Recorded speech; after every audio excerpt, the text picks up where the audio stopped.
Hello.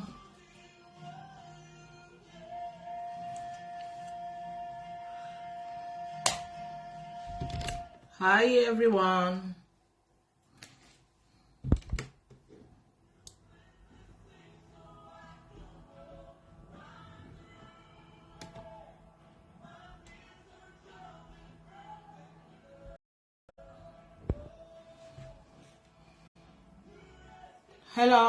Hello.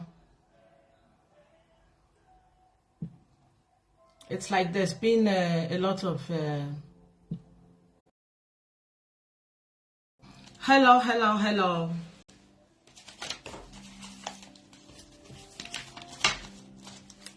Hello everyone.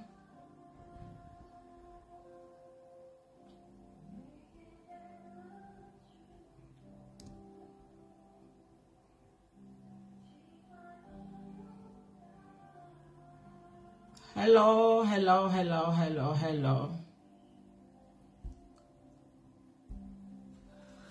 Hello. Edwish, you're welcome. You're welcome. Try to share and invite others, please. Partagez, pardon. Tu peux partager. Partagez et invitez tout le monde. You are welcome. You guys are all welcome. You guys are welcome. Hi Vivian. Hi, you guys are welcome. Let me see. Future the link. Our speaker is trying to connect. You guys are welcome. I see you, Vivian. I see you guys. Our speaker is still trying to connect. You guys are welcome. To connect the speaker because there's a bit of confusion. I think some people are trying to connect on Bold and Beautiful Worldwide. I've been there and there's nobody there, so that's why I came to Gold page 76. So the speaker, I think she's trying to look for Gold page 76. So let me try to connect to her on WhatsApp and I'll be back. Stay connected, please. Notre guest, elle est en train de chercher parce que il y a beaucoup de gens qui ont fait l'erreur. Les autres ils ont parti à Bold and Beautiful Worldwide. J'étais là-bas, mais c'est comme si les gens ne comprennent pas que j'étais à Bold and Beautiful Worldwide. Mais bon, je vais aller sur. Okay, good. Yeah, Sister Nnena, you are there. Thank you. So. And elle est là déjà. Vous pouvez partager. Can you please share? Our speaker is here. So Sister Nnena, you come live now. You people should share, please. Sister Nnena, can you send a request so I can accept?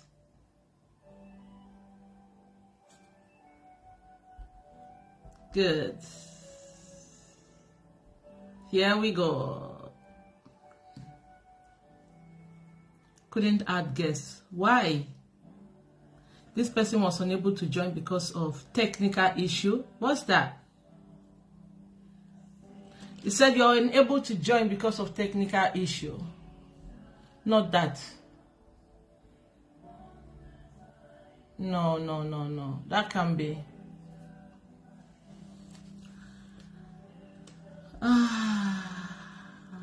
Let me look for.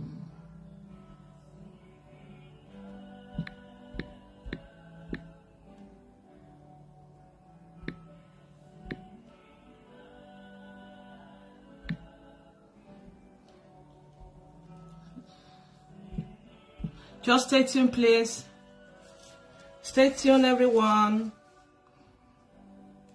I don't know what's going on, but it's like there's been some little technical problem. She's unable to connect.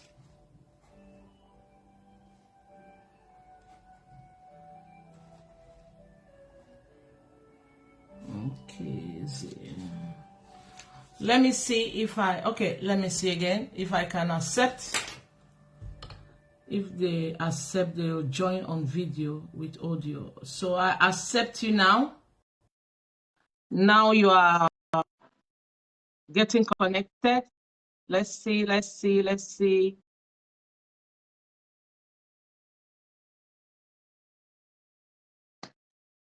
Yeah. All right. Oh yeah. Oh my God, it's been like forever. I did Facebook Live, like Yeah, last I know. I have been on Bold and Beautiful Bold and Beautiful Worldwide, and it seems that a lot of people they don't really realize that, because I've been doing it here on Gold's page. So some people, while I was on Bold and Beautiful Worldwide, which is the main page, some people were already connected here, and it's like there's been a whole lot of confusion. So I hope those people who are already that way, they will see this and they will get connected this way. So you guys, you should please share and invite more people. Please share wherever you are. I can see you guys. Come on and share. Let's have some audience this way. Share. All right, I'm just trying to see how I can keep the camera up. Okay. Let's see. You guys are welcome. You guys are welcome. Share, please, and invite more people. Share. There was a little technical problem with the first show. And anyway, I think I figure a way to try to settle that, because a lot of people couldn't see it on my page, but I'm able to see it because that was my first show. And yeah, let me just take some time to share and invite people so that they can know that I'm this way.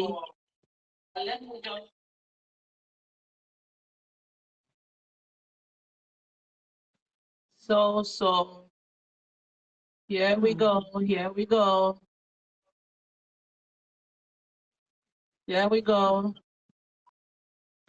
Okay. Let me not take much of your time, because though we're Africans, but we try to keep it real. We try to keep it real, to be time conscious. Yeah, we try to be time conscious. So please, guys, can you share? Help me to share so that I can just start going live. Because what I'm trying to do right now is to share and invite people this way. Thank you, guys, for sharing. Thank you. While we're doing that, let me try to readjust to where I can find more light. Okay. Let's see if we're better here. Okay.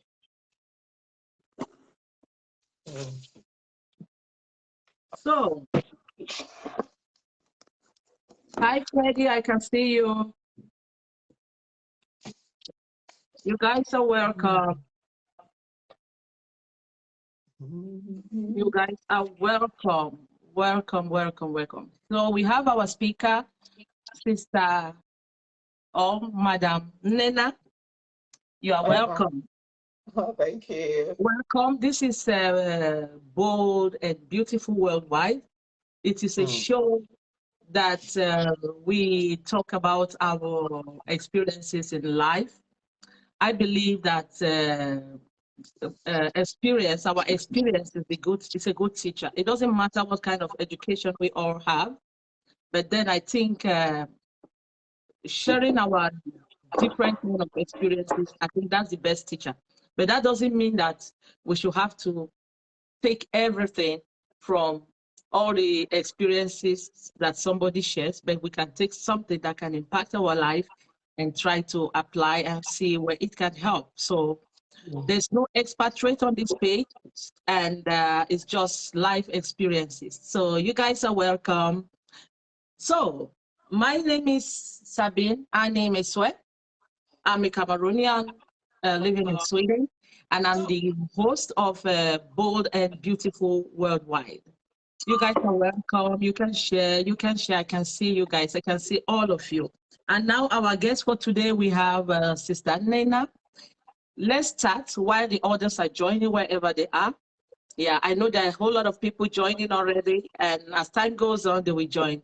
But I would like to lay an apology for the second speaker from Canada. She was unable to connect today, but on the 26th, she will be one of the speakers. So we have two speakers next week on the 26th, one from Denmark and the other one from Canada. So she will be able to join us.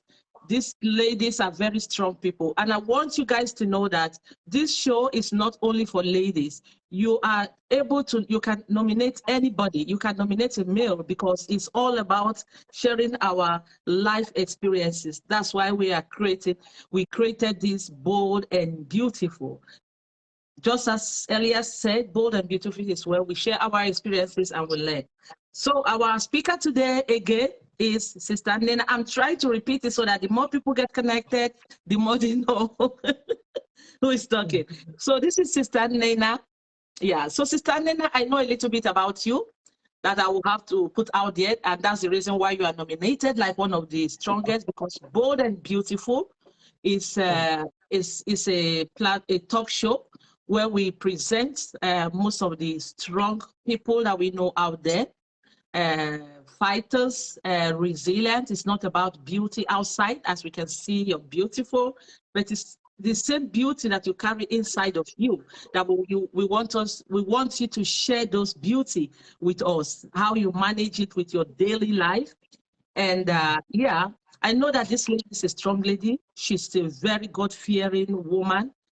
She's a prayer warrior. She is very hardworking. She's a woman who never says no to challenges. She knows how to handle every situation. And she's a lady who is never afraid to go to where people are afraid to go to. That is who she is. She's a very strong lady, very resilient. Yes, Francisca, Madam Francisca, you are welcome. Thank you for joining. So, Sister Nnena, can you please take this time to introduce to us, tell us about you? Wow, Sabine, thank you so much. It's such an honor to be here. By the way, you're doing wonderful. I had time to go through some of the videos, and it's amazing what you are doing. The inspiration. I'm inspired, I must confess. Thank you. And thank you. I don't know the things you've said. Oh my God, I was wondering, is that me? Eh? But simply put, my name is Nnena. Um, I know Sabine, a wonderful, strong woman. Okay, well, this is about me, right? Yeah, this is about you. So who am I? Oh God, some shy lady, as you all can see. I'm a mom of four beautiful kids. I I live in Stockholm, Sweden. In my mid 40s. Um, yeah, we're just living everyday life. I have a regular job, 9 to 5 job, trying to make ends meet and run a few businesses by the side. Um, like I said, I'm a mom, a woman who believes in God. Everything in life is God first. If you don't have God, you don't have anything else. I also believe um, in other human beings. Of course, you can't love God and not love people. I believe in people. I believe that God blesses us through people. So you must be a good connector. You must be a good social person. You must respect other people. What more can I say? Um, let's continue from there, Sabine. I hand it back to you. Yeah. Thank you. Yeah, yeah, you have all the time to tell us about yourself. I don't disturb people because that's what this purpose is all about. I see you Mhm. guys joining us, Juanita. I see you here. Tua, I see you. You guys are welcome. This is Bold and Beautiful Worldwide, but we are hosting it here on Gold Page because it's still the same connected link. So, because a lot of people know it here, we've been hosting it here, but next time I hope you guys can put it in mind that we'll be hosting it on Bold and Beautiful Worldwide. So we have Sister Nnena as one of the speakers. We had two speakers, but the other one, something came up, she couldn't join. But next week, we have a great two speakers that are coming up, like this lady over here. Her name, as she just said, she's Sister Nnena. She lives in Stockholm. She has 4 children. She's a God-fearing lady, strong, resilient, and I bet you will discover more as time goes on. To tell you why she's been nominated as Bold and Beautiful. And Bold and Beautiful, as you guys know, it's not about the beauty outside, it's about the beauty inwards. It's about the force, the strength that each and every one of us, I believe everybody in this world has is strong, bold, and beautiful. But then we are uniquely different in our way of struggling in our different experiences. And that is the reason why we come here to share our daily, our life experiences so that those coming up and maybe people who are stuck in one way or the other with their careers, with their relationship, with their whatever it is, they can learn something to help them go through that. So that brings me to the next question to Sister Nnena. What are your success habits? Because I know you have been a very successful lady. When I say successful, in your family wise, I know you have been successful. You have a very wonderful kids, beautiful kids, handsome, and all the qualities you have. And your job, you're doing great. And everybody around you, I can see the way they love you, the way they talk about you, the way they just, it's just about Sister Nnena, Nnena, Nnena. I can, if I want to say, are you a, would you see yourself like a leader or a follower? Oh my God. I believe in every human being that God created. There is an element of leadership in all of us, and women as well. But for every leader, you must be following somebody because someone else is ahead of you. So I would say I'm both a leader and a follower, but I'm more of a leader, if I would put it that way. Yeah, that's great. I Mm. hope you guys hear Mm. her now. You can hear from her response that there's something in this lady that we need to deep in. We need to deep and get. So you guys get ready with your questions for Sister Nnena because she's all Oh my yours God. today. So now, Oh my what God. are your habits? What are your success habits? If you can just give us some Mm. little ideas.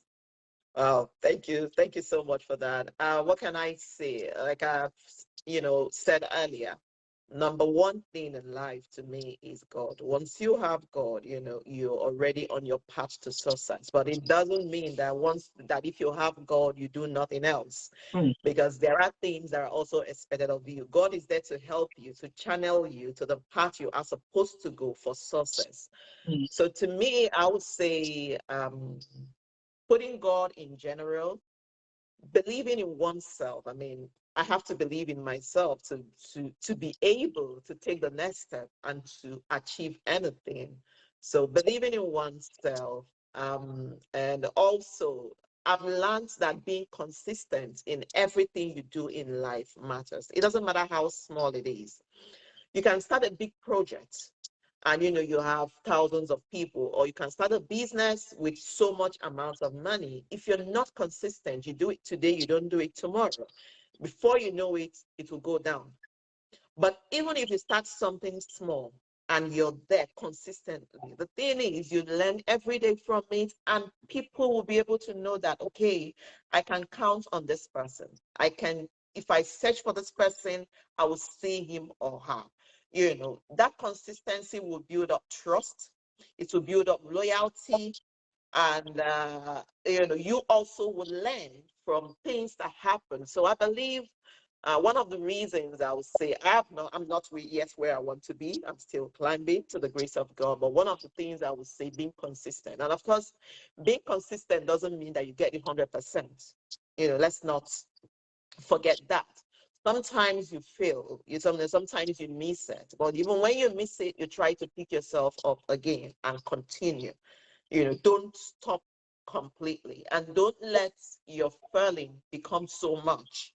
Learn from it and get up immediately. So consistency to me is something. Also believe in people. You see, we live in a society whereby people think, really, because of social media, people want to stay by themselves and just communicate online, which is also good. But you cannot, God, okay, the Bible says, God blesses you through men and human beings. Now, let me use that. So for you to get to the next step, you need people, both those who are beneath that will help to lift you up, and those who are up that will help to drag you up. So you don't have to look down on anyone. Believe in people, appreciate them at all levels. Okay, at all levels at all. And what I'm, I've also realized that most times we try to hold on to those who are up. But the truth is, if you have people who are down, who believe in you, they tend to push you up more than those who are up. Because most times people who are up, they are kind of skeptical. Do we bring her? It's like a closed group. So if you have more people down that believe in you, that you respect, because for them to believe in you, you need to respect them, you need to appreciate them, then they will be able to push you up. So yeah, I would just summarize as 3 things. Believe in yourself, be consistent in whatsoever you decide to do, and believe in people, respect and appreciate them. I think these are a few things I would say has actually helped me in getting to where I am today. I'm still going up. Wow. This is great because I believe in experience. That is why I always, if I could say a little bit about myself, I wouldn't say I have this, like, I have the opportunity to be able to educate myself up there. Wherever I am today, or whatever I'm doing today, or any place that I am in life, I think exactly what she just said is because I didn't only believe in my family, because if I had to believe in my family, there are some who believe in me and there are some who don't even believe in me.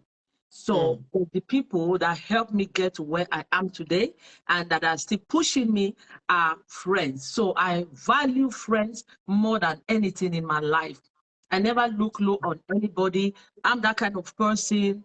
Of course, it's difficult for you to break my eyes, but then because I have this kind of barrier, kind of, first sight, something, but then I believe a lot in people. I am that kind of person that when I look, you think that I'm not looking, but I'm looking, and at the same time, I'm learning from everybody around me. So to me, I would say I appreciate everyone around me and they know themselves.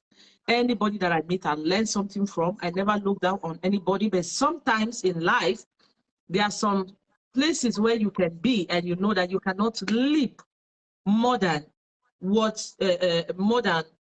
some people that are already at a certain stage. So what I do is I just take this step gradually. And me, there's one thing that I believe in myself so much.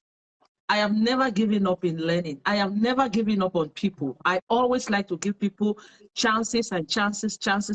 It doesn't matter what uh, the situation may be, but I believe so much in people. I always like to give them chances, and I will never judge anybody from, let's say, maybe what my brother or my friend told me about this person. I believe we all are different, and we all should have the right to live our experiences We have the right to experience people. We have the right to experience even our enemies, even our brothers' enemies, even our friends' enemies. We have the right to discover them. We have the right to discover any career we want to do, whether you are able to do it or not able to, whether you like it or you're not like it. We have the right to discover it. We have the right to discover relationship, so that we learn from our experience, because somebody can tell you this person is bad, but you don't know what that person is judging that person from. Maybe for you, that is what you cherish. So that's the more reason of this program. Experience is the best teacher. And following what Sister Nnena said, she has just, analyze, elaborate everything and put it in a package where I even get stuck that I don't even know what to answer. But try me. I still have a whole lot of questions for her. So, oh my God. That takes us to the next question. What does success mean to you? What does success mean to me? Success is a general term. I know some people look at success like is how much money you have in your account, which is not. Some people will look at it, how many properties. I don't know, everything material, because that's what people attribute success to. But that is just part of it. Success to me is you first and foremost being happy with who you are, where you are, and of course where you're going to.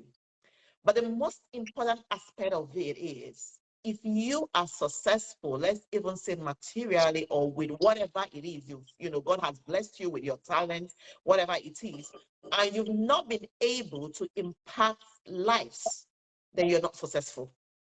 So the more lives you touch with the abundance of your wealth, with the abundance of your talent, with the abundance of your goodness, the more successful you are. But if you have not impacted anyone positively, someone cannot come out and say, oh, this is how this person has inspired me. This is how this person has lifted me up. You're climbing, you're not carrying other people up. You are not successful.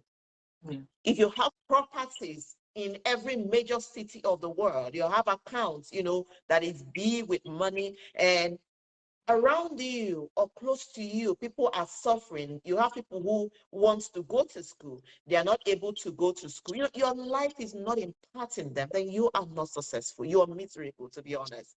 So to me, success is measured by the number of people that I'm able to impact positively. That's what success means to me. Thank you. For those who cannot understand what Sister Nnena is saying, let me speak a little bit of French that I can. Ce que Madame Nnena en train de dire, c'est parce que je lui demandais si on peut, c'est quoi la succès pour elle. Elle peut deviner succès comment. C'est là qu'elle a dit que succès pour elle, il y a beaucoup de gens qui peuvent dire que la succès, c'est l'argent, c'est la maison que tu as, c'est la voiture, l'argent que tu as à la banque. Elle dit que pour elle, non, la succès, c'est pas ça. La succès pour elle, c'est la vie des gens que tu peux impacter. Je ne sais pas si le mot là est correct pour le français, mais c'est la vie des gens, c'est-à-dire les gens que tu as aidés dans le monde ici, les gens qui peuvent parler bon de toi, les gens qui ont profité les choses de toi, les gens qui sont dans le problème que tu as aidé, qui peut dire que tu passes ici, les gens disent que ah, ça c'est maman Nnena qui passe comme ça c'est celle Nnena qui passe comme ça c'est le frère Lenny qui passe comme ça c'est le frère John qui passe comme ça. C'est ça, elle définit le succès. Voilà. Thank you, Madame Nnena. I know you can do it. That is why you are being nominated as bold and beautiful. Yeah. Thank you. Oh my God, I'm going to have to learn French. I have my lovely sister here, Chiwe. I want to say a very hello to you. She lives in France and she speaks French. So you have work to do. You need to teach me French. Yeah, she has to. She really has to teach you French. I am from the English-speaking part of Cameroon. and my French is not really, really, really good. But I studied in the English part, but of course I moved to the French side, and you know, with time. But it is like compulsory, like in the schools in the English side that we learn French. So us from the Wow. English speaking side, we are able to speak at least a little bit of French. That's But those good. from the French side, most of them are having problems speaking English.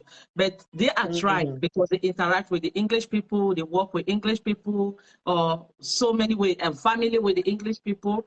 So my French is not very good, but I can understand everything they speak in French.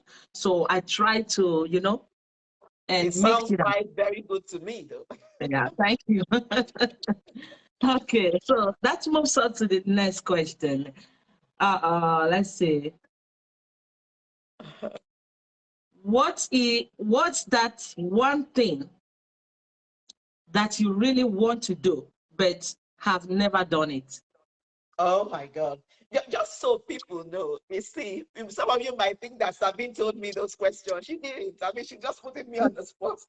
Yeah, I that's don't it. even A know lot what it of people, that people who are already booked, that are nominated, that are going to be, they are just like telling me, oh, why can't you just give us a little tips of the question? I said, listen, this is natural. The moment you get out there, the question was. I pose to you, I mean, it's me and you conversing. It's me and you eating ekpa. It's me and you eating granuts. And that is how simple it is. That because everything is natural. Everything Yeah. you're speaking from your experience, you know, and that is it about. Whatever you prepare, I don't want people to prepare themselves up for this program because I want it to be natural. And mind you, we are not talking about politics here and we are not talking about religious here, but people, because we all have our beliefs. Those who believe in Allah, those who believe in Jesus, we are all saying one God. So whatever point you are speaking about, you have the right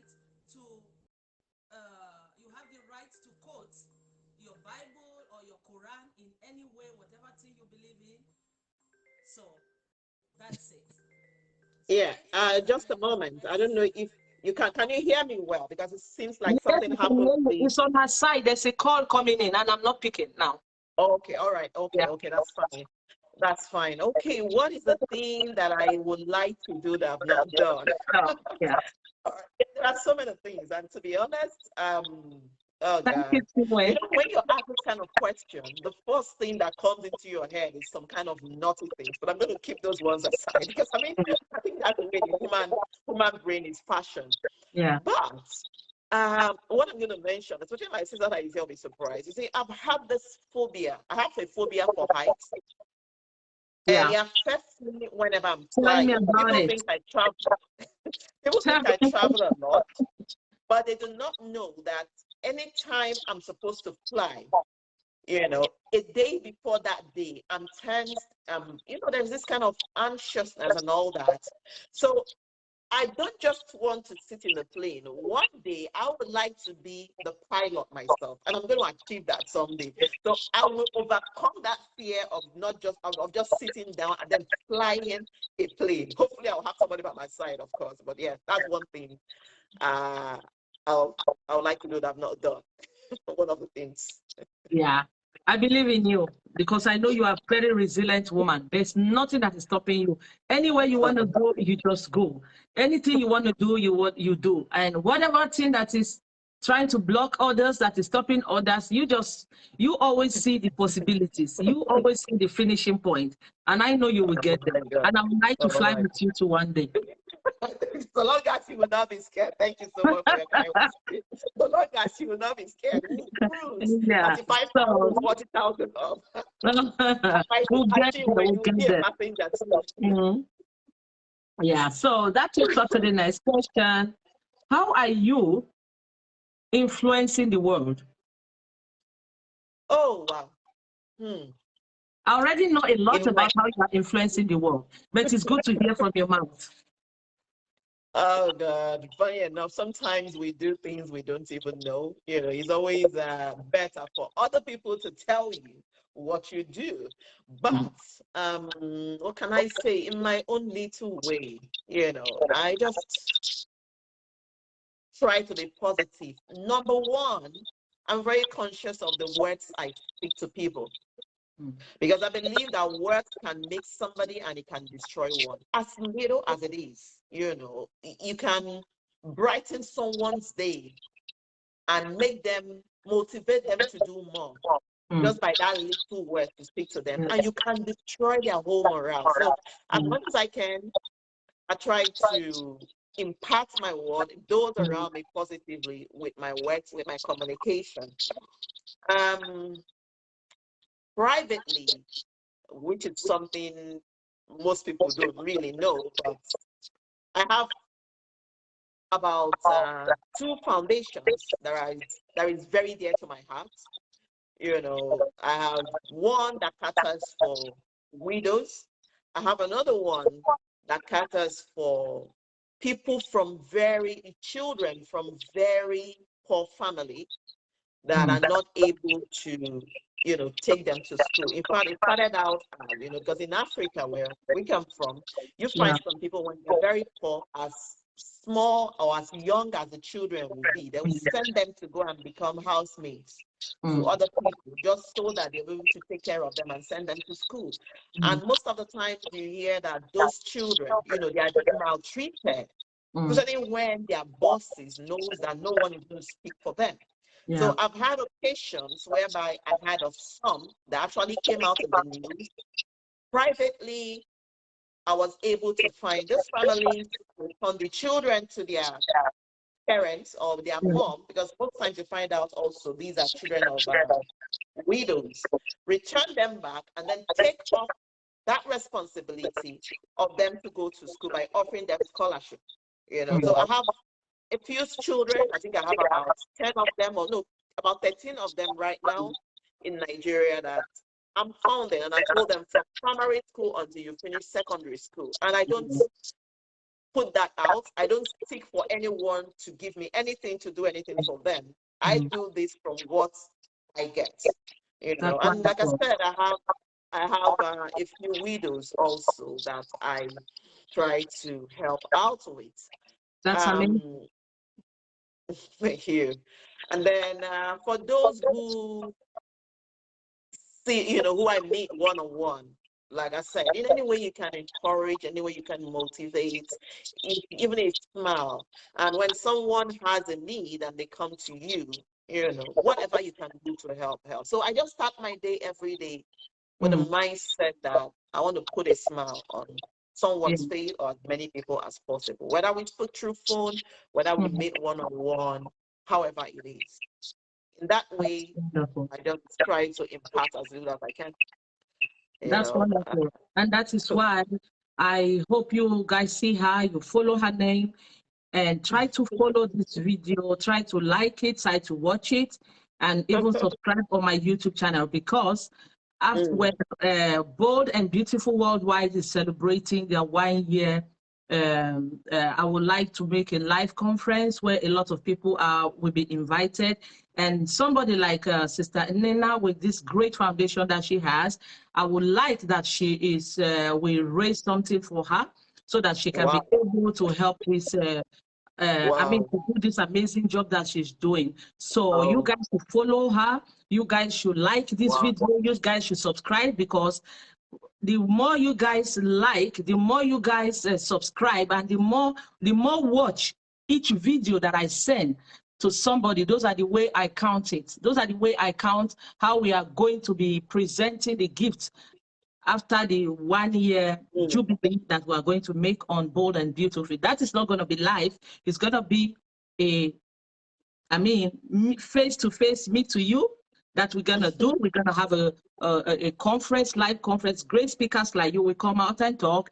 And then we're going to have some donations. We're going to have the gala. We're going to have a great time. And we're going to have we're going to distribute great gifts to great speakers like you too, so that we can be able to raise stuff and help people to help in this amazing job that you're doing. When I hear people do such things, they touch me, they affect, they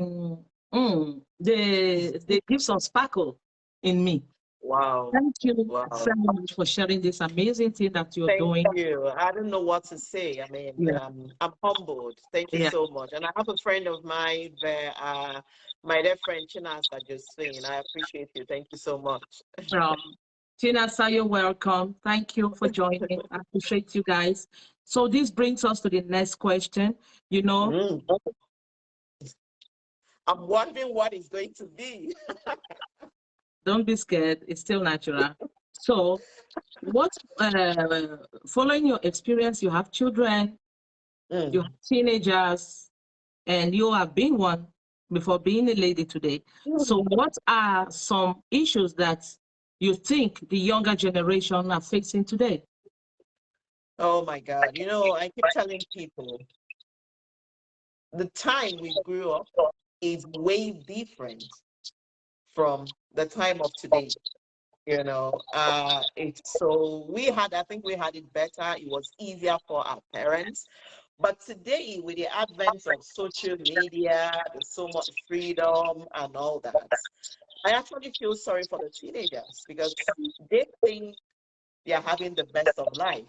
Hmm. But I think that somehow they are losing their childhood, their teenagehood, Hmm. and they are growing up rather too fast.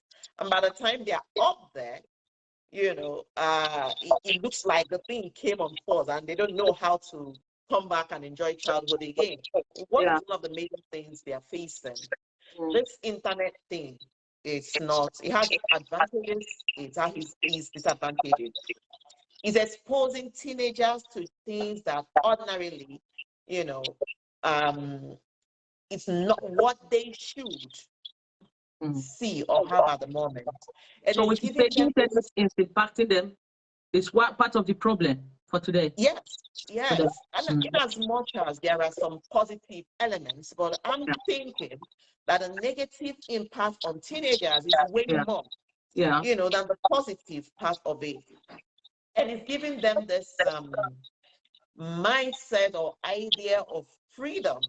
Mm. And trust me, even as an adult, as you and you as an adult, you also appreciate when someone tells you do this or do this, because anyone, if you're not accountable to anyone as a person, you're Yeah, already moving on the wrong path. yeah, So every human being needs to be accountable to somebody. But yeah. teenagers, because of the things, even in school, especially where we live, Mm. in the Scandinavia as a whole, Mm. there's so much freedom for kids. Mm. And it makes them feel like they're not accountable to anyone. So if Mm. you're not able to guide them with love, Mm. to communicate with them, to discuss with them. Of course, once in a while we lose our voice, we shout, but you Mm. need to also understand the situation that they found themselves, Mm. because it's not, I don't think they didn't create it. Yeah. So that is And that's there's why no I'm asking expectation. this question. Mm, What are the problems? We have talked about internet that is impacting them a whole lot. And what mm. do you think are the kind of, just name the kind of problem do you think? First, the internet, and then number two, because of the freedom that Yeah. they have a lot of freedom that they don't listen to their parents. They just feel, because number one, people in Europe or Mm, America or mm, wherever is children. So when you want to talk to them, they always tell you, we know our rights. You can't speak to us like that. Otherwise, we call mm, 111 or 911 or whatever it is on you. mm, You know. mm. So what are the more problems you think they're facing at home, in schools, and everything? I would like to know that. So So in that will bring school, us to the next question. yeah, for instance, I will use my children as an example. We Yeah. here in Sweden, okay, I noticed that my 15-year-olds now, when they Yeah. were 13, Mm. ordinarily in their medical history, you when you log in with your personal number, you have them under you. But from age 13, they were taken away. And Mm. from that age 13, they are allowed to go to medical centers to ask for contraceptives and all that. Now, Oh. yes, now a society that encourages this is a problem. And I was wondering, because I asked one of the people up there. I said, that if a child begins to have sex at an early stage. In fact, most times before 16, that child stands that there is, possibility of cervical cancer for a girl child. Now, we know this. So why are we kind of encouraging 13-year-olds to give them that freedom, making them believe that it's okay for them to have without the supervision of their parents? Exactly. And that brings me to this again, because if you as a parent had to do something to your child at that age, you will be fine, because she will be counted like a child, and you can even go to prison for that. But why is it that a parent cannot supervise a child at that age? There's something wrong. Yeah, that's the thing. You think so that the thing is, I don't know, they're contradicting themselves. They're contradicting themselves. Because this child, you want her to take responsibility in some things that you know that medically is not even safe for her in the future. And yet, the ones that I should, the wrong thing, like for instance, if the child doesn't go to school, they get it back to you, you're not doing your work. And maybe they want to take the child away. But yet, you give her so much freedom that when I tell her, hey, you must go to school, you said, you're fucking her. So in fact, that's one of the major things teenagers are suffering from today, because the society has brought this contradiction in their life. And it looks like they don't know whether it's this way or whether it's this other way. And another challenge I see today is, I would say godlessness. When I grew up, I believe when we grew up, you were trained in a way that you will know that God is all. Whether you're a Muslim, whether you're a Christian, whatever it is. And when you believe in something, when you believe in God, there is this fear of God. It doesn't matter what religion you belong to. Today, the society is trying to make them believe that there is even no God. And when you make someone believe there is no God, there is nothing, so to say, inside spiritually that is holding them up. But if you as a parent is not able to put your child through in a godly way, then you have a big challenge. So this is also something to me that the teenagers are facing today. So concerning what you just explained to us, one of the issues the younger generation are having today, can you, I think you talked mostly on the issues that the younger generation have in Europe, and I believe you must have a little idea of what the issues the younger generation in like a third world, like Africa, where we come from, what kind of issues do you think they have? Because they are being supervised, and even though the fact that they are being supervised, there are still some of them at that young age, they still get pregnant, they still go behind their parents' back and smoke, despite the fact that their parents are still, or they are still under supervision. So what would you think is the problem that those younger generation have back home that are still falling into such? Yes, so in as much as the only thing we can say is that it's a little bit controlled over there. But do not forget that the world we live in today is just a small place. With internet, people know what is happening everywhere, and they are being influenced. So even those young ones, even the ones that are in school, that they are not supposed, because I'm telling you from experience, my children also went to school in Africa for my teenagers. So even the ones that are not allowed to bring in, maybe they're in boarding schools and they're not allowed to bring in all those phones and all that, they will still find a way to take it inside, and they get connected to the internet, and they're still seeing what everybody is seeing all around the world. So one way or the other is also, kind of influencing them negatively. So that will be internet again. I think it's one of the major things, like it's affecting teenagers all over the world. This internet of a thing. And if I should contribute a little bit to that. But anyway, I think our generation, we are trying to learn, and we are trying to change from learning a whole lot from our parents. I think a whole lot about that I think is as a result of most of our parents I know they are great parents. These people are wonderful people, but they do from what they know. They try to practice what they know. And I think somehow the same thing our next generation, the next generation, they're gonna tell us that we are too much, you know. But for me, the problem that I see with that these children have is because there are so many parents. That is, I think this is stopping from our generation, because if you look, the next generation, that is our generation that is coming up, we have a little bit of control. But back our generation, we have a whole lot of parents that are having like 10 children, 11 children, 15 children, 20 children, even 30 children that his father has. And tell me, a woman that has about 10 children, she's a housewife. She doesn't even have, she's a housewife and having a petty business that she's doing. And then she has like these 10 children, and this husband is a farmer.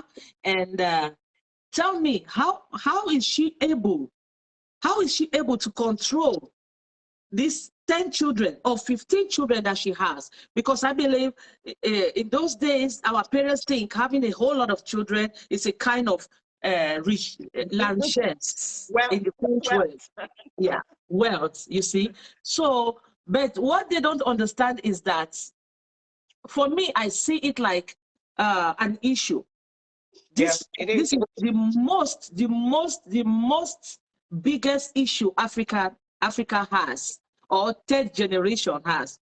Europe, in Europe, they had this kind of situation before, because they were once, if you follow back their history, they were once like having a whole lot of children too before they learned.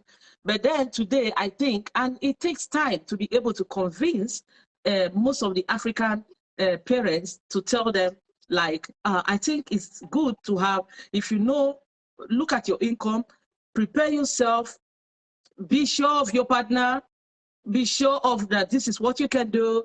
And before you start making children, some just like that, and you will see a little girl, she already have like 3 children, and then maybe she gets lucky, she gets married, she carries those 3 children and go to the husband, and the husband already, while he was still young, getting to class 1, he already made like 1 child. Before he finished his class 5, he already made like 2 children, and by the time they marry, they already have children, and they have 5, and they want to make their children now. Before you know, the number is just increasing like that, and you have a lot of children all over that are being, let me not call names. So I think one of the greatest issue we've talked, you gave a whole lot of example concerning the world we are living today, European world. What are the issues that the younger ones have? And I think, for me, most of the issues that leads to this problem that this younger generation has back home in Africa or in a third world country is because our parents don't know how to control childbirth and all that. But I must confess, you're absolutely correct. But you see, when we talk about the internet, we say it has both positive and negative impact. Is also one of the positive impacts it's having. It's coming up. Because in Africa now, most people are learning. They have, you see them, they say, no, I just want to have 2 children and I'm done. I just want to have 3 children and I'm done. So the awareness is coming up in that angle. The awareness is coming up. I mean, we had, I remember those days we had places like China where they had to make belts so people would not have more than a child. You know, for men and all that. So the awareness is coming up, but that is very correct, because there are lots of children that are not being taken care of in the proper way by their parents. When you have 10 children, you have 15, how many of them will you be able to give attention? So you just leave them to themselves. And you see, and that is where this violence comes into, because most parents, the father is already frustrated and he doesn't know how to take care of his children. He doesn't know how they will go to school. They're already complaining. They're sending them away from school. And the next thing is just walking along the road miserably. And then you see one friend invites him, my brother, why are you going like that? You're just lost. And they say, come and take a shot of ogogoro. And he's there before you know it, he's taking 10 shots of ogogoro. And when he takes the 10 shots of ogogoro, he goes back home. When he goes back home, the wife is like, oh, you are smelling. I mean, you're filled with ogogoro. And then this ogogoro makes this man get angry and start beating the wife, and these children, they start experiencing this violence from their tender age. So tell me, when a child grows up in such an atmosphere, in such an environment, that is all she knows. I shared this about this lady, this gospel musician who died. And they asked, I think, they interviewed one of the son, and she said their father told them beating a woman or beating their mom is normal.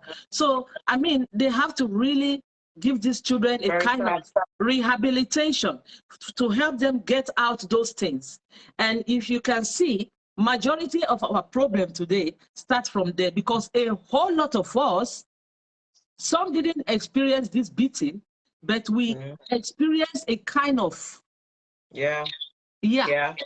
through those situations, and those things impact our lives today.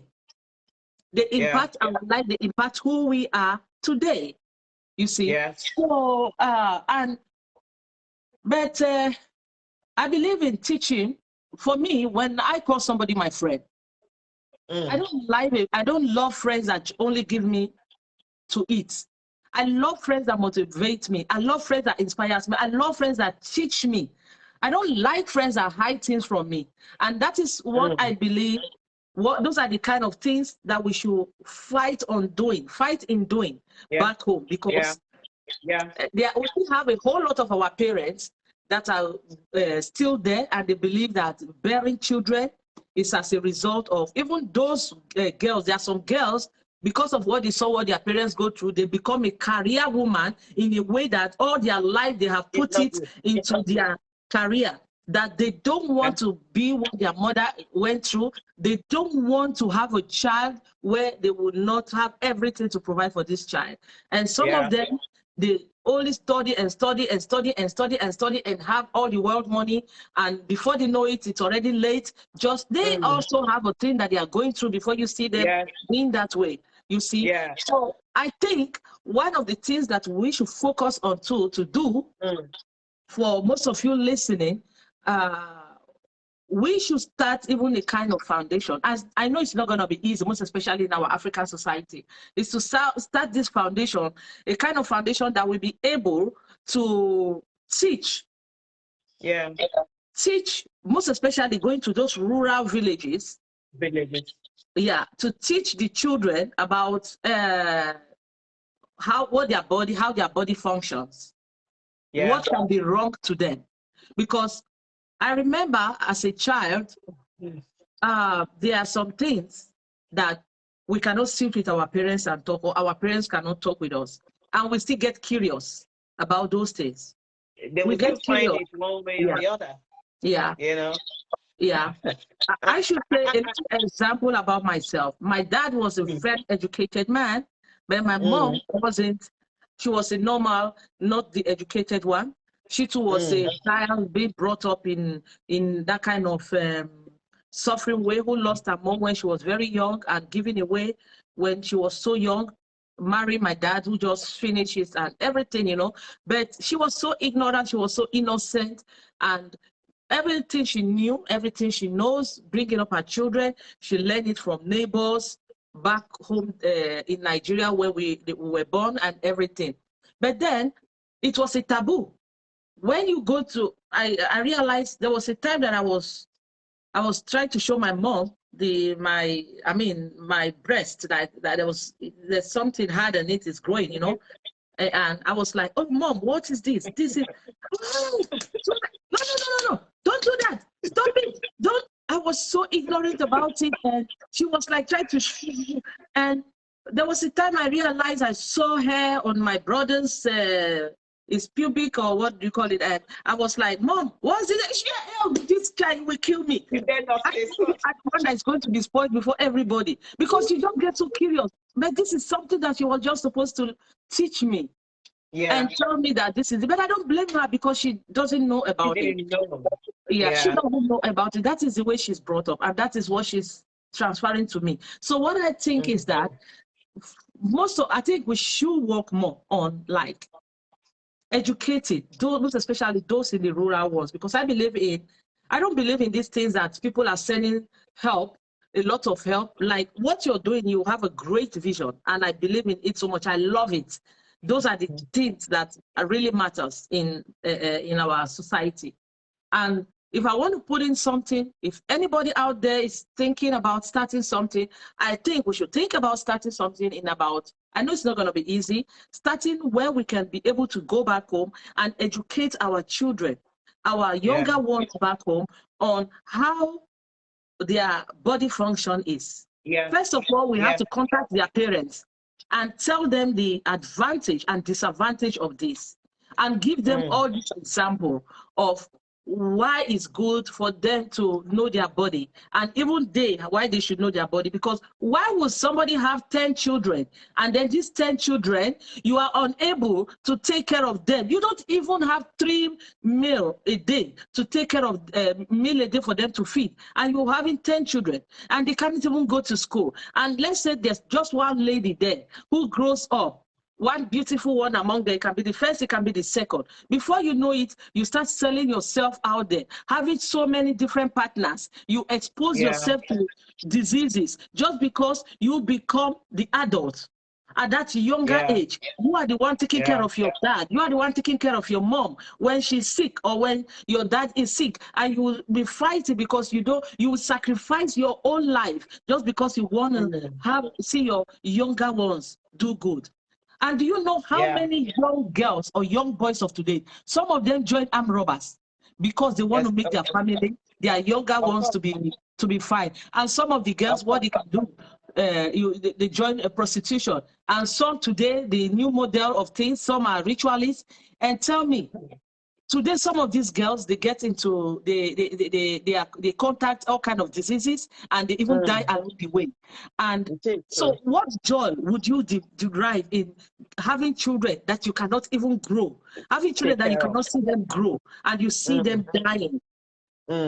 It is better you don't have them, and give the ones who have the best life ever that you can give to them. So I think we should think about this kind of foundations too, that we will be able to be going out there and teach them about their body parts. And we can even learn. We learn, and then we take it to them and teach even their parents and tell them, because we cannot just go to school and start teaching them. Of course, they can hijack us or do something, kidnap us, and say that. No, of course, you must educate the parents. You must educate the parents first. Tell them the reason why we are doing this. Also surprise you, Sabi.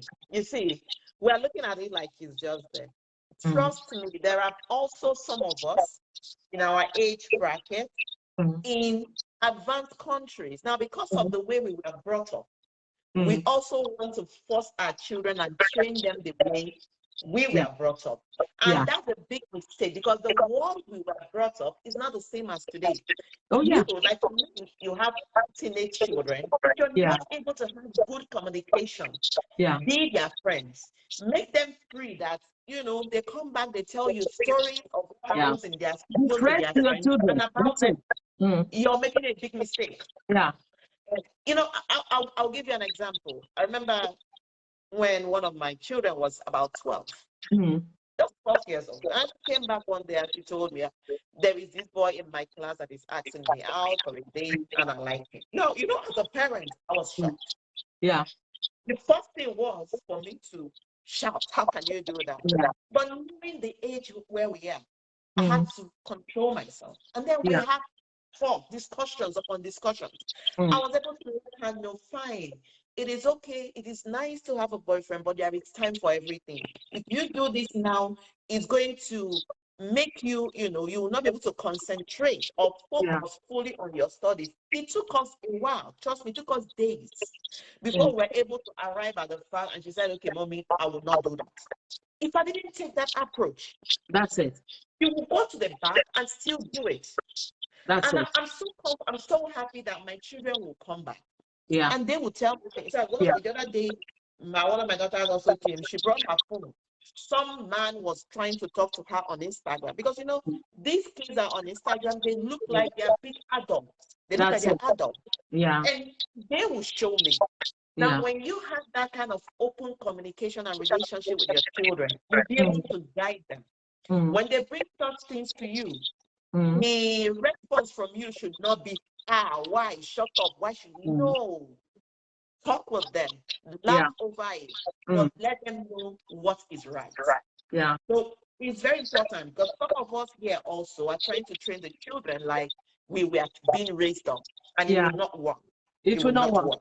Yeah, it will not work. It will not work because by the time, take example like what you did with your child. If when as she asked or he asked, and you were like, you screamed at her and was like, no, no, no, no, this is just not, don't even talk about it. What kind of child are you trying to become? God, you know, the next person she will go and meet is her friend. Yes. Can you imagine? And what do you think the friend will advise her? No, don't it's too traditional and it is normal. They too, they did it and did it that, did that. And you know, before you know it, it's already wrong. That is why we have to be close to our children. We have to be, it's not easy to hear your children, your kids talking about such things with you, but we have to learn. Thank God for Europe. That is a rehabilitation center for a whole lot of folks from Africa, that we are able to control our anger and just like and put it in us and listen, you know. So with that, I think every parent should give their children this opportunity to be friends with their children, Like, for me, my son didn't grow up with me, so it is not long that he started calling me mom, but sometimes he make mistakes and call me my name, Sabine. So what I'm trying to say is, me and him, we have this relationship in a way that if you see us, we are like boyfriend and girlfriend. We argue, we quarrel, I mean, we solve it, we laugh, and his friends, they used to ask him, I mean, really, is this your mom? He said, yeah, it's my mom. It's, you know, stuff like that. So, but I love it that way. I love it that way in a way, but I love it that way in the sense that I'm the one who is trying to create that, because he didn't grow up with me, and I'm trying to get close to him because I know he's an adult today. And of course, he has his life. He might have he has his partner and whatever. And I see my own baby boy being taken away from me, which this experience that I didn't experience with him, and it's another woman that is experiencing it. So I try to put myself in that way that I'm very emotional about this, but yeah, I try to put myself down in a way that first, he's not used to me. He doesn't know me that much, which is something I regret my whole life. Well, in one way or the other, I don't regret it because I was just 14 when I had him. Yeah. So what better way could I be a mom to him than the people who take better care of him? Who brought him up. Thanks to them, because I was young, ignorant, I didn't even know myself, but yeah, it happened. But then this experience of being a mom, I didn't experience it, and I saw it that it was already getting like too late for me to, so I'm putting myself in a way that, and sometimes we used to have this argument in a way that I don't know, he will like, yeah, sometimes he gets so open, and sometimes, why am I doing this? Why should I be open to her, you know? So we are always like dragging each other, but I bet you he's a great kid, and he's the best thing that ever happened to me. It doesn't matter how I have him, the age I had him, or whatever. He's the one that gave me the opportunity to be a mom today. Otherwise, I wouldn't have the experience to be a mother, which I'm so proud of. And I mean, he's the best thing that happened to my life. He's a great kid, you know? But of course, I admire when I see young or other women having this experience that they have with their children. And that is why sometimes when I have a friend that they have children, I get so carried away in the life of the children that you can look at me like, is this woman a witch? Or is this woman, what is she trying to do? And just the love that the way I bring myself down to those kids, they know how to connect with me one way or the other. All these things I'm doing, it's not because I'm trying to see somebody's child. It's just because I'm trying to experience the life that I didn't have. I didn't live with my own kid. You see? You have so much love in you to give out, so you're giving it out. That's great. You have lots That's of it. love in Yeah. you. Yeah. Yeah. So, I mean, we have discussed a whole lot about the issues we have with our younger generation. And then goes the next question, takes us to the next question. If you could go back and speak to your younger ones, what would you say to them? Because I know there are some of them who are out here listening. What advice would you give to them? Both the ones back home or both the ones here abroad? You know, this kind of thing, I think I will speak from my own personal experience, which I Yeah. believe is something I want to reach out to young people. Yeah. I got married at a very young age, at 19. Yeah.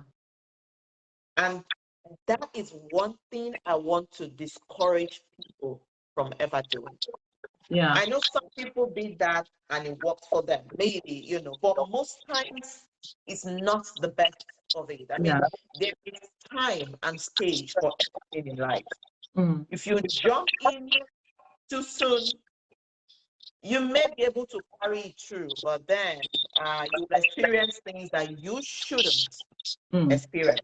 So this is one thing I will tell my younger self. And then my children, I've told, you know, my first daughter now, she's 22, and she tells me, the other day we were talking, yeah, I feel like having a child and all that, which is good, but I don't want any of them to get married until 24. You know, so I want, and another thing is, when as a young lady you decide to get married, honestly, marry only for the right reasons. Yeah. The right reasons. Understand that whosoever you marry is going to have an impact in the life of your children if all things go the way it should be. So this person you want to marry today, and you feel, okay, this person is rich, so let me just marry for the character. Is going to be, if that character is seen in your child in the future, is this something you'll be proud of? So marry someone you know will make you proud as the father of your child.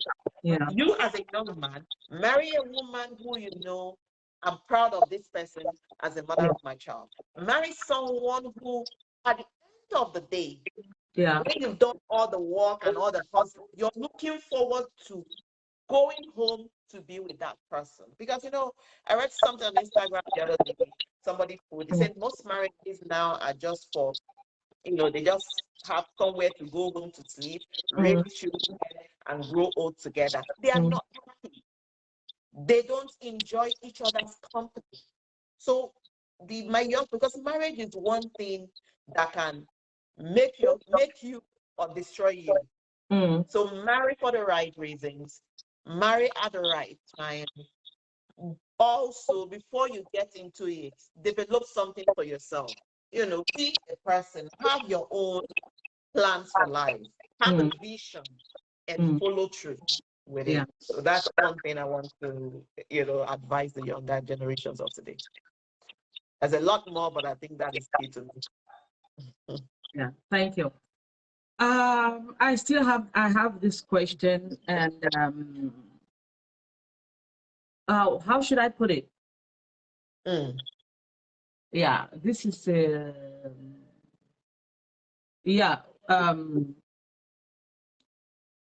there's a whole lot of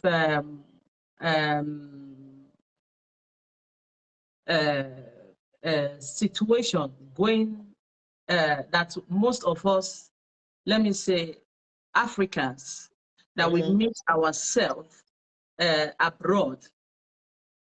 I haven't really, I'm not able to know the exact word to use in what is going on among us, but I see a whole lot of conflicts. I see a whole lot of conflicts among each other that if you, let's say, because there was a friend who was telling me, telling me sometimes ago, it's like they did a shifter they shifted all the witches and wizards, and send them abroad. And the good friends and the good ones, those are what they are back home. That it's like when people come abroad, there's a whole lot of misunderstanding, or I can't really get the word, that is going on among us. If you want to have an advice on how we can sort that out with your experience of who the person I know that you are, what advice would you give? Well, thank you because so for much. me, I'm not a witch, so I just thought I'd count me out. I get you very well, my man. You know, it's so, what you said is so true. Yeah. A situation whereby people come from the same place and you come to meet yourself in a foreign land, you're supposed to be one in unity. You're supposed to be brothers and sisters. You're supposed to help each other. But then what we see is a reverse. And one key thing I've noticed that is causing that is this unhealthy competition. Now, competition is good when it is healthy. When you are competing with yourself to become a better person and to impact others, to help others.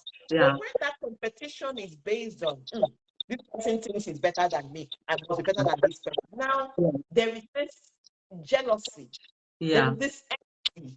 And envy is so bad that it will make somebody become a witch. Somebody that is a good person. To be honest, once you allow envy and jealousy to come in, it will turn you into who you are not. Yeah. And I think that is what we need to understand, that we are one. We are not in competition with one another. We can only be in competition with ourselves. And but only for us to help the other person. Short a little bit. What about when you see somebody who is even making better than you, and you find yourself, it's like it's difficult for you to get along with that person? So what is the competition? Who is the witch here? Is it the person that doesn't have or the person that has? Let me tell you, that person you believe is making better than you, is not thinking of that way in his head. Yeah. So another key thing is, can we believe in ourselves? Yeah. Because that person believes that you have a better life. They are jealous of what they think you have. Yeah. Meanwhile, to you, they are doing better. So they're not happy with themselves. Yeah. They're not happy with where they are. We must say, I need to be happy, contented with who I am, also aspiring to be better than who I am today. Yeah. Now, if the motive for that is that I was able to help another person, I'll be able to help my sister and my brother, then I will not be in competition with them. Yeah. Because if somebody else is doing better, and that I see the better person is going to help somebody else, I'm happy for the person. That's it. Yeah. Be happy with yourself and be happy for the next person. Yeah. Take away unnecessary competition that is not necessary. Yeah, that is true. That is very true. It's used to, a whole lot about it is about competition. That is why some people, even when they know something, they don't want to share it with the others. And then some, even they know, or even they don't know the way to ask. Yeah, and then why? Maybe it could be because of the experiences that they had, because some people, you want to go to them, the moment you ask them that they teach you something, they begin to boast about the whole thing. I knew who you are today, and I did this and I did that. And then some people, if they have this, if somebody else that has been close to you have already had an experience like that, of course, the next person who want to go through that kind of situation. But for me, what I understand is this witch kind of attitude is I call it witchcraft hunting or whatever it is. It's not something that that has any meaning. I just feel it's the problem we have from ourselves. That's why I say Europe is a kind of rehabilitation to a whole lot of us. There are a whole lot of us that have a lot of issues back home. And then when we come here, we just think we are kings and queens. So in that sense, everybody is king and queen in their own home because you are able to make your money and spend your money, and you don't even have respect for people. You don't even know how to show the love for people. And there's one thing about me. I talk about me most of the time. I talk about me, but people know me. I can talk about myself until you get tired and just, I mean, hey, you know, I'm so good at talking about myself. Yeah. So, what I'm trying to say is that, for me, I have one of the most like attitude, but you see this lady, I am so much afraid of problem. And I am number one person that know how to analyze things. I look at people, I read.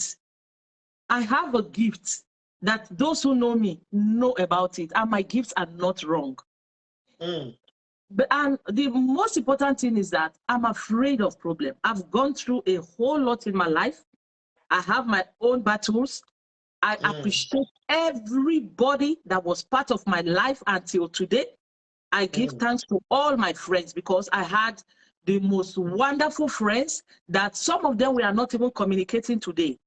Not that we are enemies. No, we are not enemies. There are some that I flee. When you hear flee, I flee away from them. Why? Because I could not contain. But these people, they were such wonderful people too. I was able to manage and manage and manage, and they were able to manage me and manage me and manage me. But when I realized it's becoming so dangerous, I know how to get myself away. That's one thing I know how to do. And those that I still have contact with is because I know one way or the other, they impact my life. It doesn't have to be financially. Yeah. Because I believe we all impact each other's life. Before I move with you, you know why I know why I'm moving with you, and you know the reason why you are still even accepting me to even come close to you. So it's a matter, it's like a trader or a trade barter trading. Yeah. So yeah, that's it. So what I'm trying to say is I analyze a whole lot, and I'm so scared of problems in the way that when I start, there are some, as you said it in the beginning, that we should mind the way we talk. There are some things that people say, but they don't know that they are impacting, not impacting, they are affecting somebody else's life. It can be in a good way, it can be in a bad way. And then sometimes this misjudgment, people misjudge people a lot. People misjudge people a lot in the sense that you can just come somewhere and you see the one that has like the snobbish look, like me. I know how a snobbish look. And then you come, you say, somebody knows you, yeah, you say, what is she doing? Oh, look at that one. Why is she carrying her nose? Why is she being proud? You know? Well, someone like me that has a plan, somebody will not tell me I'm carrying notes. They will find something else. You see, this face is my ammo. It's my ammo that I put. My friend gave it a name. She called it something last time. Who was online last time? Can somebody remind me? It's a poker face. She said it's a poker face. She said it's a poker face that you used to put. And that poker face, I put that poker face. Why? Because I don't know, I'm shy. I'm that kind of person who don't know how to break ice. And I don't like to step above my shoes. I don't know how to do that. When I come in an environment, I don't like to overdo. I don't like to step into people's shoes. I just know how to, I know my limits. Yeah, I don't know how to disrespect people. Before, I used to not disrespect people unto the extent that they disrespect me, they match me, they squeeze me, they do everything. But now, what I've learned is that I've learned not to disrespect people. So when I start seeing those signs, what I do is I back off, but I still watch you in distance, and I love you from distance. And those are those kind of relationships that I keep, are people that mean a lot to me, are people that I love so much, are people that I wish we could solve this maybe communication problem, maybe this poker face problem, maybe this competition problem that we think we have, when somebody can even be better than you, and because you are putting on your poker face, the person think you are competing with. I don't know that you are just paper, you know. So all those kind of things are, there's a whole lot of problem that is going on. I get so emotional about this because there's a whole lot of problem that is going up in our society. I mean, the African society, both abroad, both, I mean, when I say abroad, America, Canada, Europe, everywhere. all over. Everywhere there's a whole lot of these things. Why can't we just forget about all these things and just let love spread? I even see the way people go out there to spread people's news. Jesus. And they will not spread good news like that. It's only the bad news they will want to just bad news.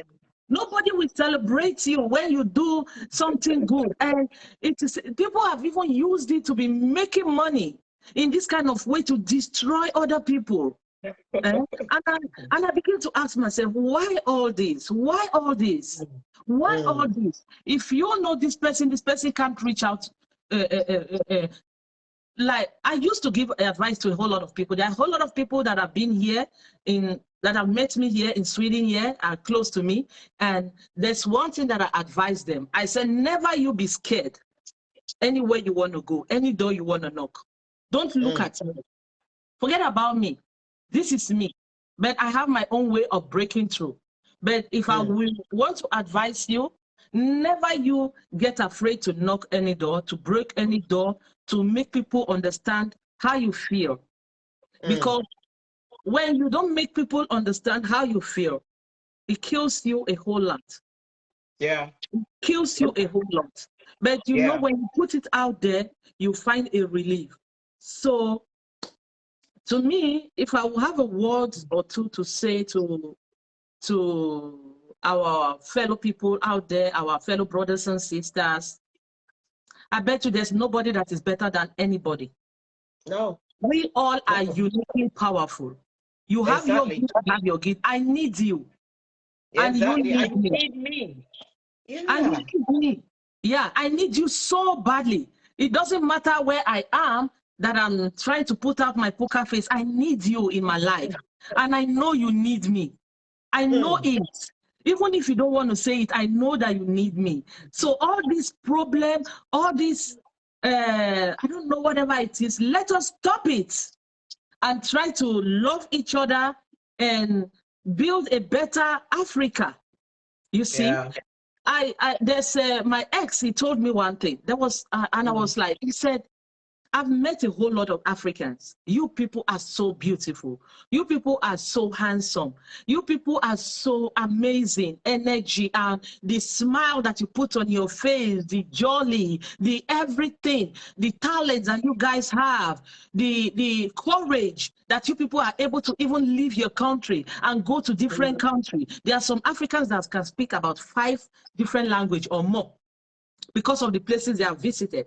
You know, without even going to school. And if you see these people, they don't have any education. So you can see how great African is. But then, why is it that you people hate each other? Even at work. An African will be able to listen to a white man talking. But by the time your own sister or your own brother wants to come and get close to you or give you advice, you will show. Why? Why can't we love each other? And you can see with the, let me say with the Europeans, there's no way you can bring an European name to come and gossip to the other one. They will not defend each other. They will tell you this person did this is because of this. So let's wait and see. But us, the Africans, we condemn, we destroy, we hate, we fake news, we look down, we stone, we do everything about. We don't even want to help each other to grow. Let us love each other. Let us I know this will not change just because I'm saying it. But Yeah. it will. It will affect one person that will Yeah. affect another person. So If don't I say try that. to reach you, reach out for me and ask me, why are you like this? Why haven't I heard from you? Why? Then I will understand that, listen, this person at least noticed something and reached out to me and did this and did that. And sometimes I used to stay long, I don't communicate with people, but after some time I still check on them to know how they are doing. Of course, it's not everybody that I can get to out there, but the bottom line is I have a whole lot of people. Being where I am today, every little thing that I've gone through in life, I know my friends. It's not my family. No. They are the wonderful friends that I had that have made me to be where I am today. And I still have those same friends that I have a whole lot of them that have destroyed me a lot. But I don't focus on the negative part. I focus on the positive side. Because those positive are the people who make me who I am today. And I so much appreciate. And I wish that love could just reign among Africans and we continue to love each other, motivate each other, encourage each other, lift each other up, teach each other where this one is going wrong. And you Africans, please learn how to take critique. There's one thing about us that we don't know, we don't like critique. When somebody criticizes you, think, see me this one, she's jealous of me. He is jealous of me. Critique, when you critique,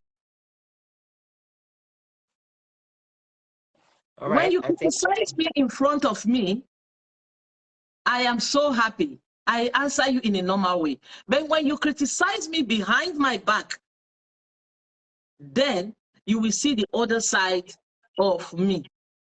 So I am that kind of person that what I don't complain about is what I really don't care about.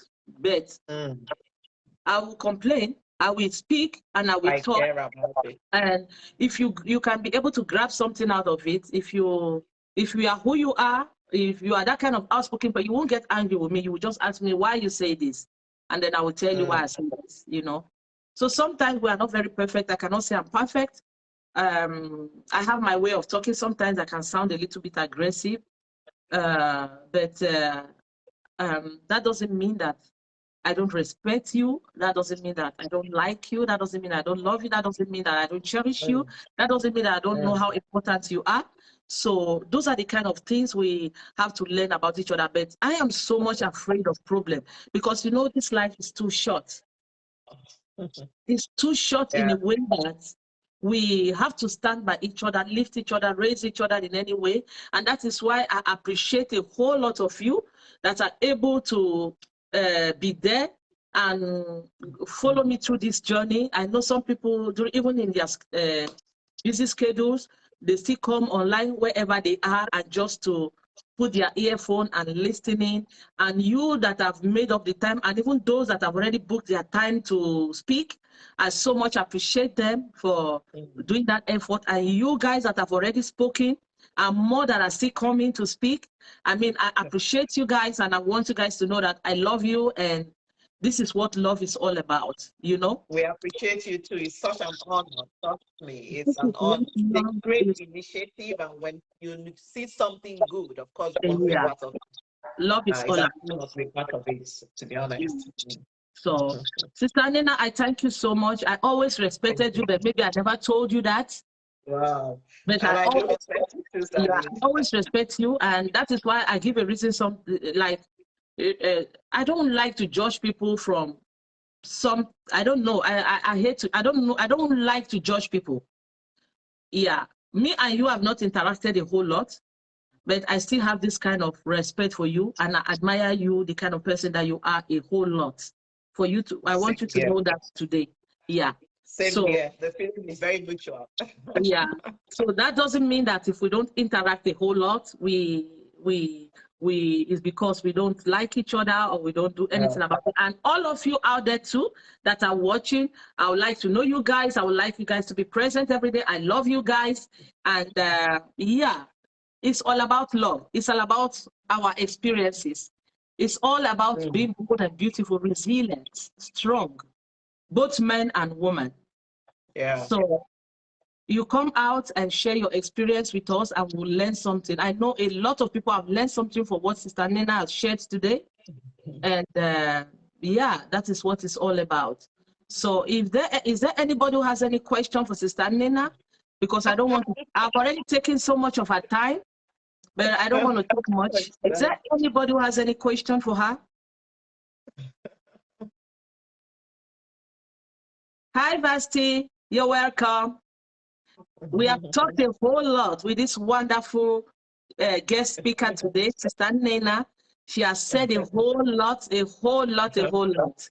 But then we talked about everything: family, love, our children, relationship, integration back home and abroad, and everything. We talked a whole lot. So now is the question time. Please, you guys have 2 minutes. Is there any question you want to ask Sister Nnena? We're supposed to have a second speaker, but the second speaker, something came up.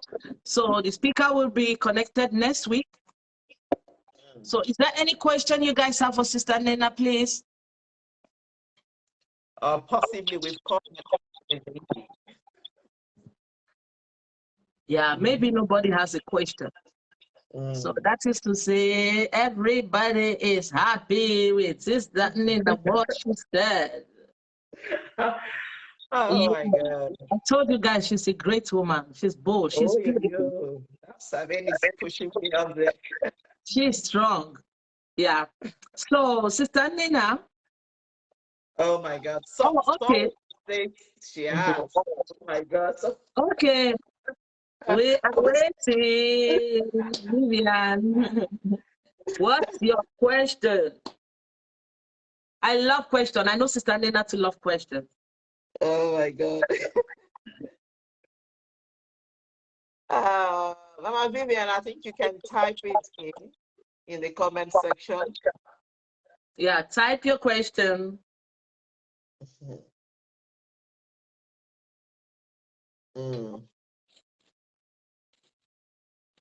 Type your question. I love you guys. You guys are so wonderful. You guys are great. I appreciate you guys who are able to join, and even those who are not able to join, I know you guys are going to join. And I appreciate all you guys who are promoting Bold and Beautiful Worldwide Talk Show. And you guys don't forget, I will be sharing this video on my YouTube channel. Yeah. You guys go there, like, comment, and try to subscribe also. Yeah, lift Sister Nnena up, because ending of the year we have not ending of this year, sorry.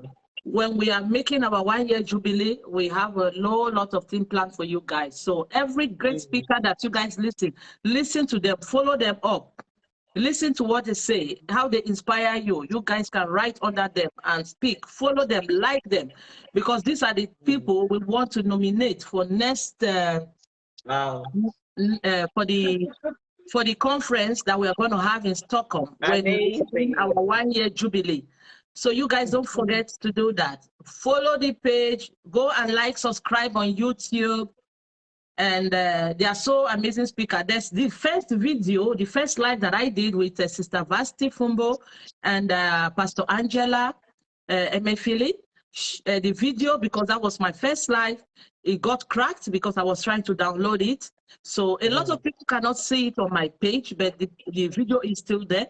So I'm trying to, I have just one phone, but I will, anytime soon, maybe today or tomorrow, I will be connecting with somebody who is going to record it through my page, and then I will still bring it out there on Facebook, and I will download it on YouTube. They were great speakers. They spoke so wonderfully. Sister Vasti Fumbo from Dallas and Sister Angela Emefiele in Sweden, Halmstad. She is a great lady. She is she's in the parliament. She is a pastor. She's a wife, a mother of 2 wonderful, beautiful daughters, and she has her own African boutique. I mean, she's a whole lot. The same thing with this lady, Madam Vasti Fumbo. She's a great career woman. She is wonderful and a great parent, a wonderful housewife, a wonderful sister. I mean, there's a whole lot of great things that I need to, let me not say before I scare her out of this page right now, because she's so shy.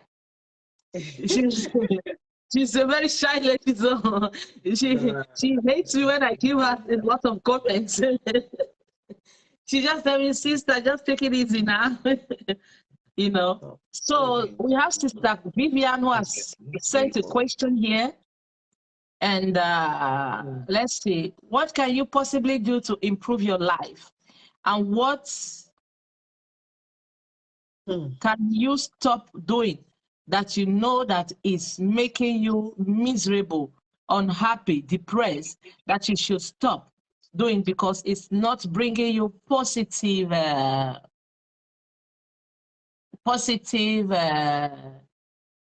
your life. It's not bringing you any positive result in your life. Okay, Vivian, Sister Nnena, I will just cut you short a little bit. You know, your question is very powerful and strong, and but you have to be specific, because when you say, what can you possibly do to improve your life? Yeah, that is a whole question by itself. And what you and how can you stop doing that?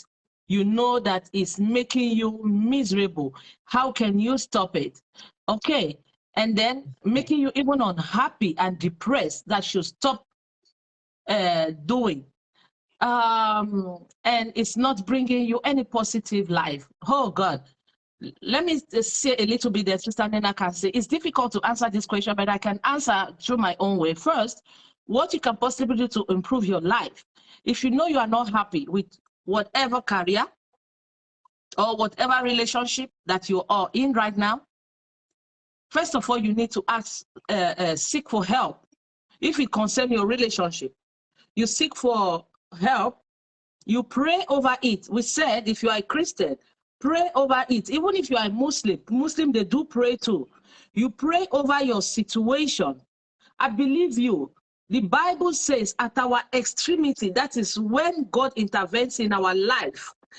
Our God that we serve is not a God that wants you to give glory to any other person. He wants you to give glory to him. So when you are crying, when you are asking God at that your extreme moment, God always step in and answer you. But sometimes we think we are at our extremity, but we are not our extremity. You see, some people have been there. When I'm praying to God, I say, oh, Papa God, you know, today I have this problem. I'm trying to get this job, but please help me. But, you know, anyway, I have this other one. So even if I don't get it, I'm still happy. You know, that is not it. You will have to give God every reason why you have to stop this other job, why this other job is not healthy for you. If it's a relationship, you will give God all the disadvantage about it. And you remind God that this is not the promise he has for you. This is not what he promised. This is not what he said about that job. So, about the life you are living, or about that relationship, then I mean, come on. We all know when somebody is serious. Let's talk of our God who reads our heart. He doesn't read our face like we humans that read faces. He reads our heart. He knows it when we don't need it.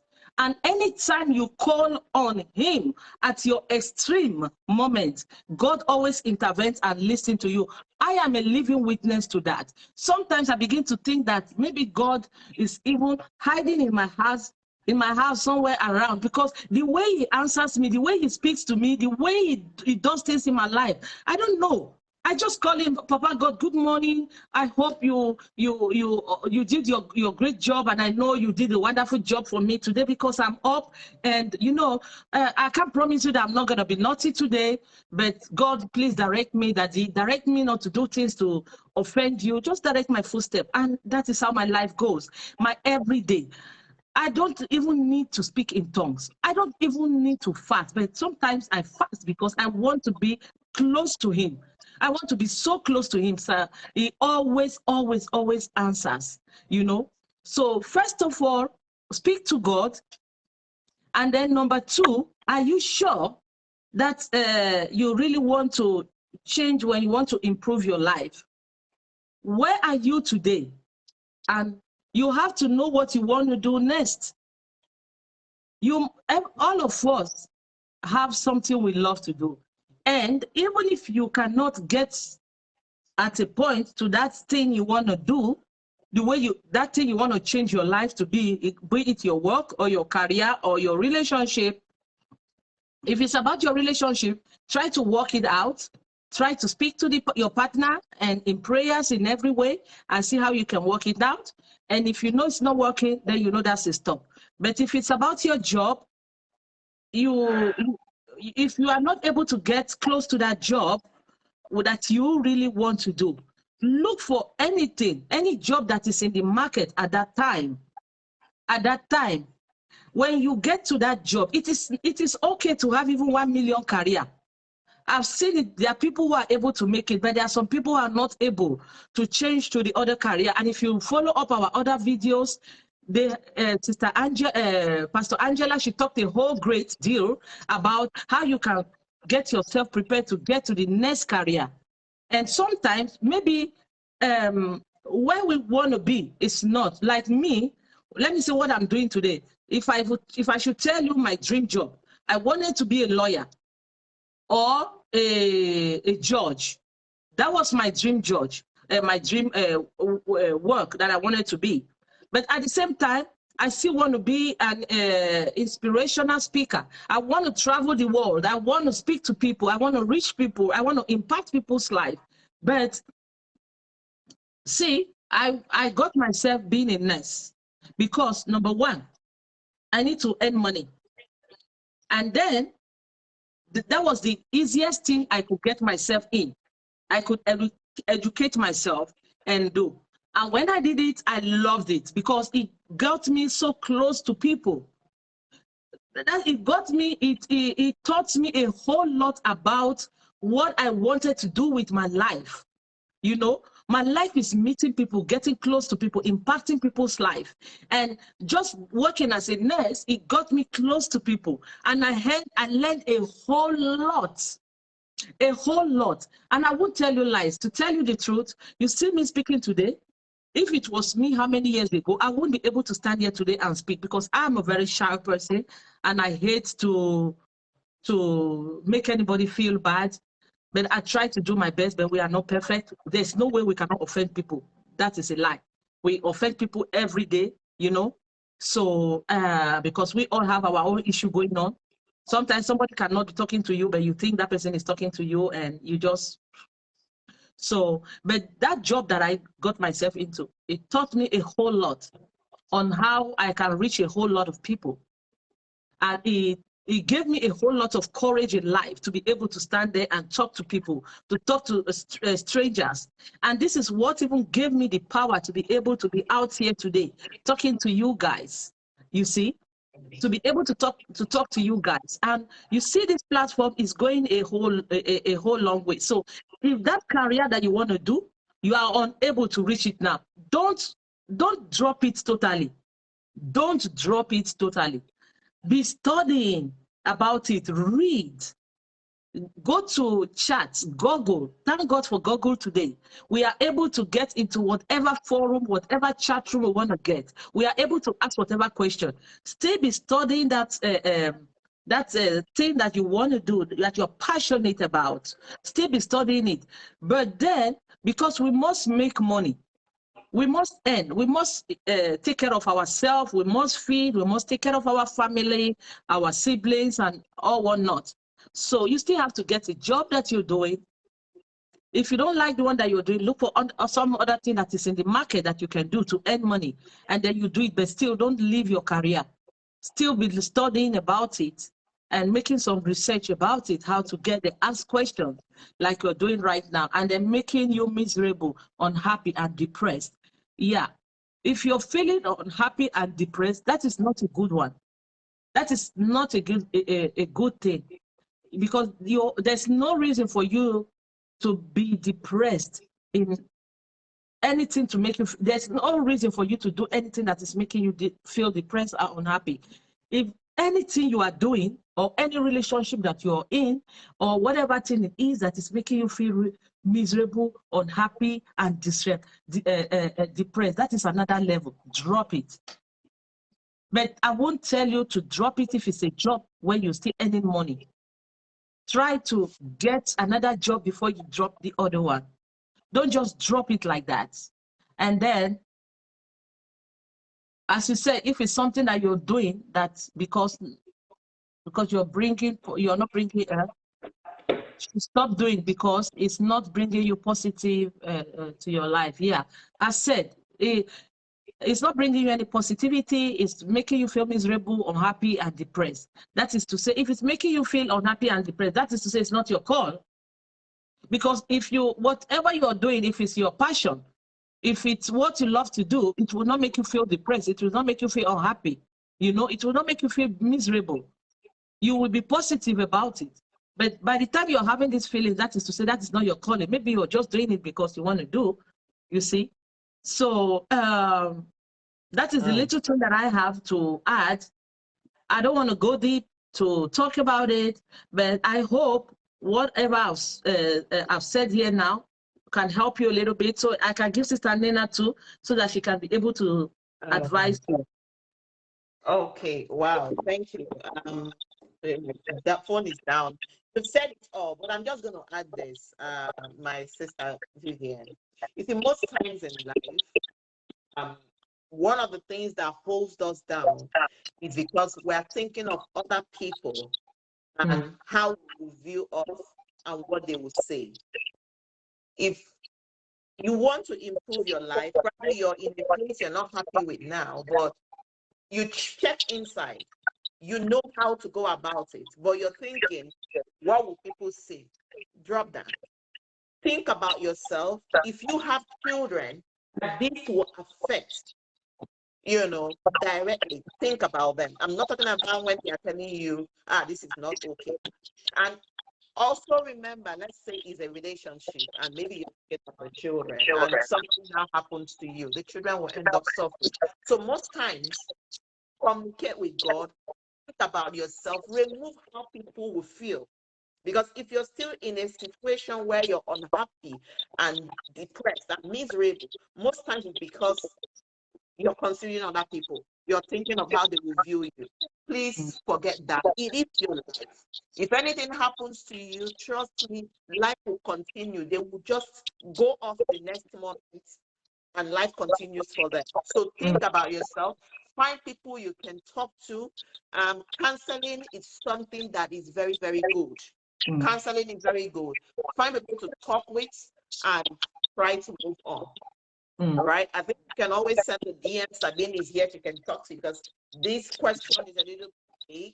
I believe that when you communicate one-on-one, you'll be able to open up more, and then one will know what to tell you or how to go about it. All the speakers that have been here, that have been talking, get their contacts in any way you want to talk to them. You can talk to anybody. These people are so wonderful people. You just tell them, I followed your life and I was inspired by what you said, and this is what I want to talk about, and and I bet you they are so wonderful people. They will be ready to listen to you and talk to you. They are busy people too. Sometimes they cannot answer you directly, but they obviously will get back to you if you get to them. They are not expatriates. They are not psychologists. They are nothing like that, but they are speaking from their life experiences, because these are people who have also gone through a whole lot of stuff, and then they are able to handle, and we are still struggling to handle situations in different ways. And let me put in another thing. Vivian, let me tell you, sometimes you can look at people and think their life is so perfect, their life is so good than what you have, and you are not getting anywhere. You are standing still. But listen, let me tell you something. Vivian, you see each and every one of us, we have our mountain that we are climbing. It's just that there are some people, we handle situations differently. Everybody has somebody they talk to. Everybody has their own situation that they are handling. I will not tell you lie. Everybody in this world, there's nobody in this world that doesn't have a situation. Oh, But yeah, it's yeah. okay. For the people you trust, if you want to talk to them, you can talk to them. Okay? You get their contact and you talk to them. Those who have been out here, who have spoken, all my guest speakers, they are wonderful, amazing people. You can contact them and they will help you in any way. If it's something about your career you want to ask, they will, yeah, they will help you. They will so help you out. And I hope what I said really did help a lot.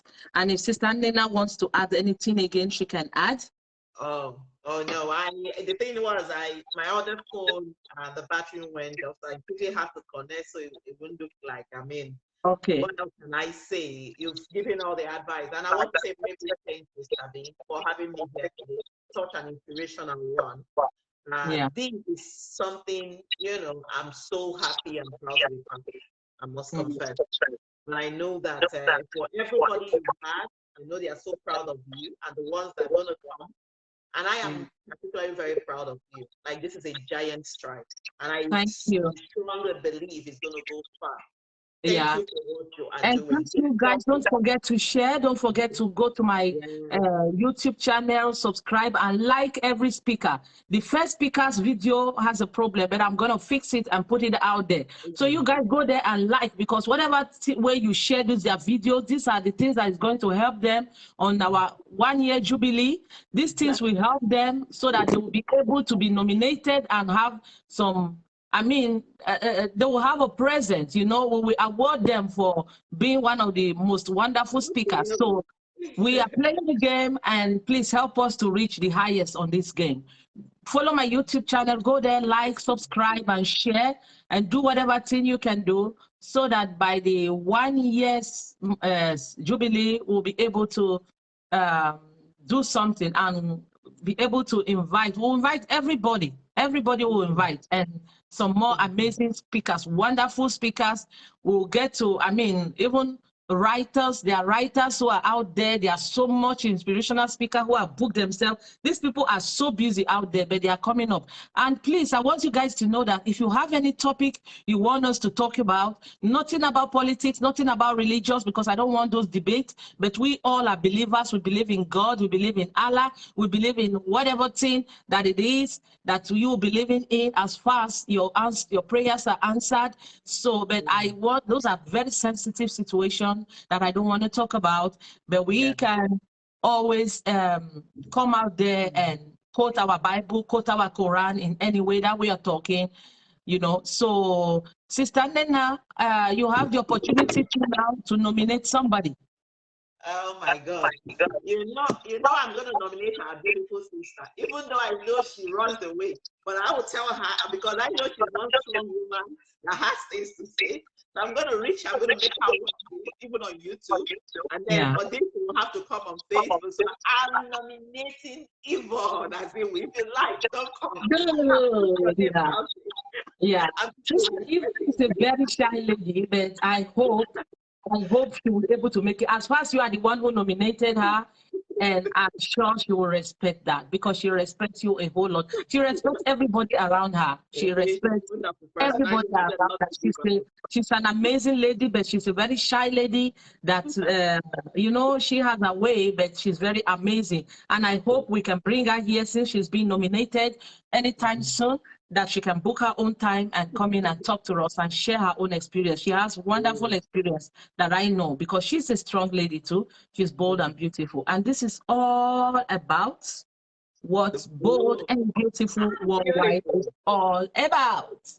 So come, share in your ideas, whatever idea that you have that you want us to talk about, whatever topic that you want us to talk about, you can inbox me and share. We'll bring that up into our next speakers.